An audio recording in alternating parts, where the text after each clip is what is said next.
Husbands, love your wives. Okay, 21st century Americans, we read that and we juxtapose that to the submit thing, and we think men got it a lot easier.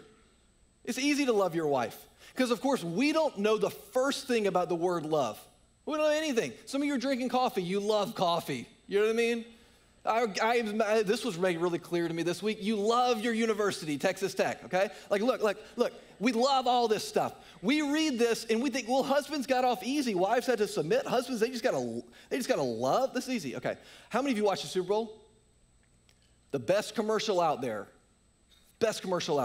was this commercial that talked about 4 words for love in the Greek language. Some of you see this? 4 words for love in the Greek language. Here's the first one. The ancient Greeks had 4 words for love. The first is philia. Philia is affection that grows from friendship. Philia. Is Paul saying have philia towards your wives? I mean, a lot of you have philia towards your wives. This is when you say, my wife is my best friend. That's philia. Is he saying have philia for your wives? Nope. Way more than that. Next, there's storge. The kind you have for a grandparent or a brother. Have storge for your wives? That kind of familiar relationship where, you say to me, when I met her, I feel like I've known her forever. Have storge for your wives? Nope. Now, I hope that you have that. That's not what Paul's saying. Paul has all 4 of these words. He knows all 4 of these words. He didn't pick that one. And he didn't pick philia either. Third, there's eros, the uncontrollable urge to say, I love you. See, that's what I should get emails about, showing stuff like that, right? Okay. Eros, look, this is where we get really confused. Oh man, I could spend 17 more minutes on this, but I won't. Look, this is where we get really confused. Is he saying have eros for your wife? An uncontrollable desire to tell her I love you? Have these overwhelming feelings, these physical feelings. Is he saying that? No, look. When you come and you say to your friend or to whoever, I just don't know that I love her anymore, do you know what you're saying? I don't know that I have eros for her anymore. I don't know that I have these feelings for her anymore. Do you think Paul is saying eros your wife? Now, I hope that you eros your wife, and that's great, and those feelings, they come, but he's not saying that, okay? Eros is what you think love is when you're in middle school, okay? And I'm sorry, middle schoolers, okay? This is what you think. Okay, look.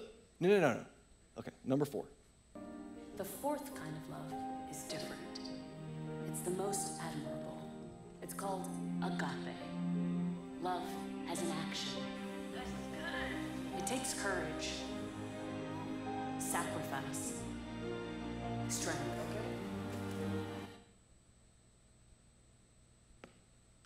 That's what Paul's talking about. Oh, come on. He doesn't mean be friends with your wife. He doesn't mean feel like she's your family. He doesn't mean have this affection towards her. No. He's saying agape your wife. And here's the deal. Oh, if you don't get anything else, get this. Oh, this is what he's saying. Agape her. Submitting to somebody is just the first in a million steps towards agapeing that person. Everybody would have seen this, and it would have set off fireworks in the churches where Paul is teaching this. He's saying, wives, submit to your husbands just like you submit to everybody else. But he's saying, husbands, come here.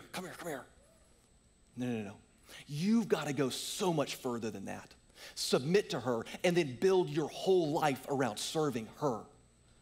Put her above yourself in every possible way. Be willing to lay your life down for her. And not just one time. Any husband in here would lay on a grenade for his wife. That would be easy. It's laying your life down for her every single day, waking up earlier than her, and it's all of those things. That's what he means when he says to love your wife. Men, everybody 2,000 years ago would have seen this and seen Paul flipping the social order upside down. Hannah has a great article on this that she emailed out to those of you that are registered for this. Read her article. It's so good. He's flipping upside down the social order, where he's talking more about men subjecting themselves to women than women subjecting themselves to men. Not because anybody gets off of this hook more than anybody else, because I think that he knows that men need this kind of reminder more than women do. Just as Christ loved the church. So if you're not so sure what agape looks like, you know what it looks like? Love your wife the way that Jesus loved the church. And what did Jesus do for the church? He gave himself up for her. That's, husbands, that's what you're called to.